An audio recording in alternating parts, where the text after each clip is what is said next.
Yeah, you could be getting your shine on. You've just announced, you sent a letter saying that you want to run for Speaker of the House. Yes. How did you come to this decision? Well, think about it this way. In the last year and a half, under President Trump, regulations are down, taxes are down, the economy is up. We're going to get great numbers today. Unemployment's at its lowest in 20 years. Gorsuch is on the court. Kavanaugh is on deck. We're out of the crazy Iran deal. The embassy's in Jerusalem, and the hostages have come back from North Korea. An amazing year and a half. And remains are coming back today. Yeah, exactly. And I'm forgetting some other good things. So that's by anyone's definition, that's an amazing year and a half.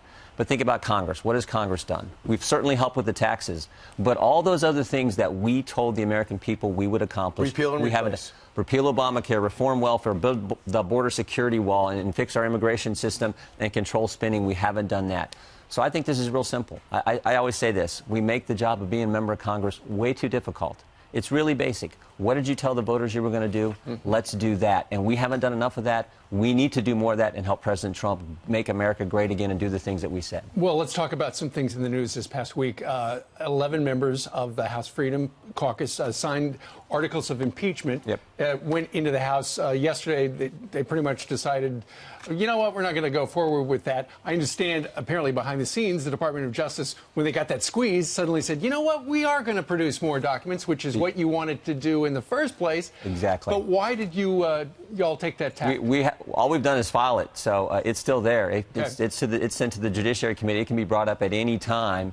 The only way we've gotten documents and information that we're entitled to get, so the American people can get answers, is when we put the pressure on them. It's always stonewall. So it's always worked. Of course it worked. I mean, we have caught Rod. We sent letters back in November for information they didn't comply with. 2 subpoenas they haven't complied with. We've caught the Justice Department trying to hide information from us, namely when they redacted the portion of the text message where it showed Peter Strzok was friends with one of the FISA court judges, who happened to be the same federal judge who heard Mike Flynn's case.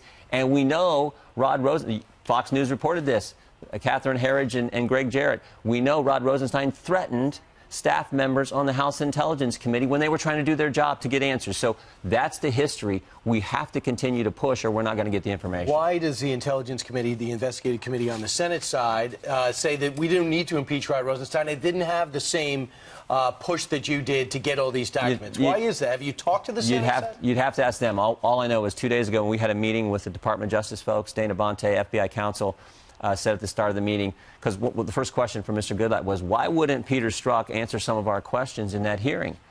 And Mr. Bonte said, well, he should have answered about 90% of the questions Congressman Jordan had in that hearing. And I'm like, great, we know that now. It'd have been nice to get the answers in the hearing when we were asking those questions. So the FBI told him not to answer that, and that was a lie that Peter Strzok? They told him not to answer at that time, and now they're saying, you know what, he should have answered some of those questions, 90% of the ones that I asked him. So that's a problem. That's been the pattern, and there's a point where the frustration gets so high, not just for us, more importantly for the American people, that you have to use every means that you have at your disposal to get the information, including contempt, including impeachment if we need to go You knew there. when you sent this letter there was going to be criticism from the left. Nancy Pelosi's come out saying you're trying to impeach because, Rod Rosenstein, because there's some controversy that you've been involved in, she says. She says you're doing this to divert attention from the entanglements in the sexual abuse investigation swirling around Ohio State University's wrestling program. Explain what happened when you were the assistant coach there. Yeah, look, I've talked to all kinds of my colleagues. They can all see through this story.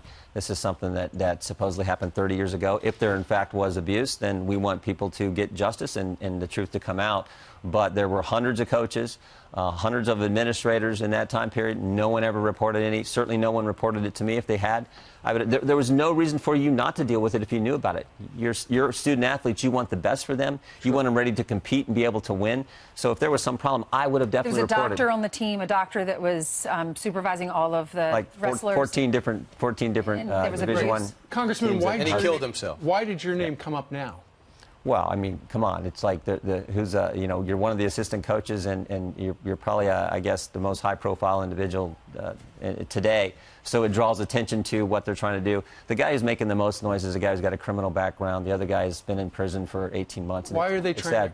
You're saying they're trying to hurt you? Well, I mean, look, you'd have to ask them. What I know is every single assistant coach has said the same thing I have.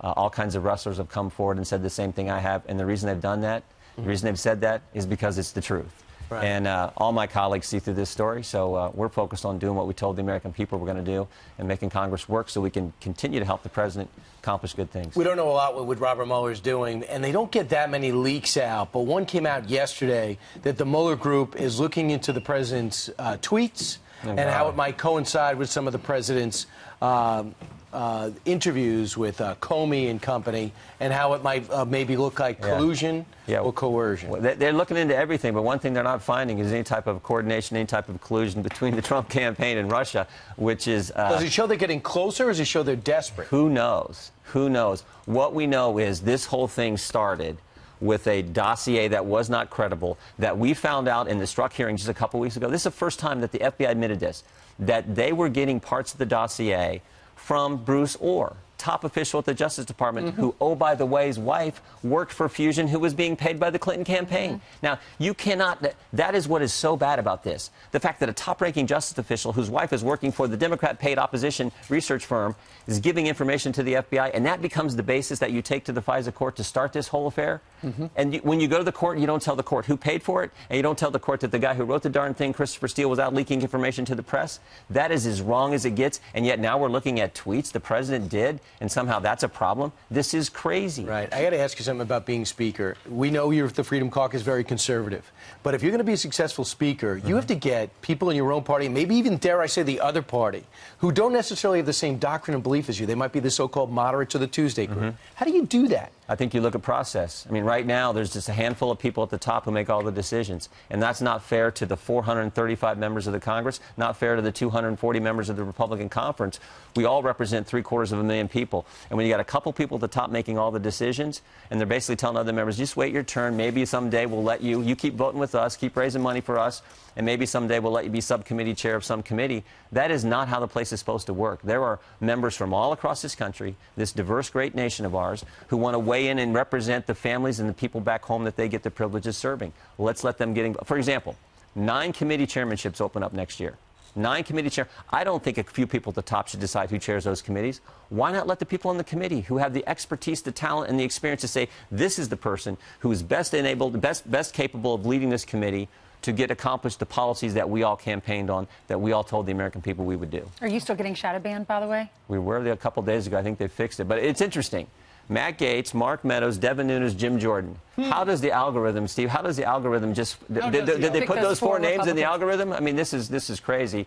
But it's happening, and Mr. Gaetz is fired up about it, and so are the rest of us. So we're losing faith in the network television, and we're losing faith in social media. Yeah, but not Fox at the same News. time.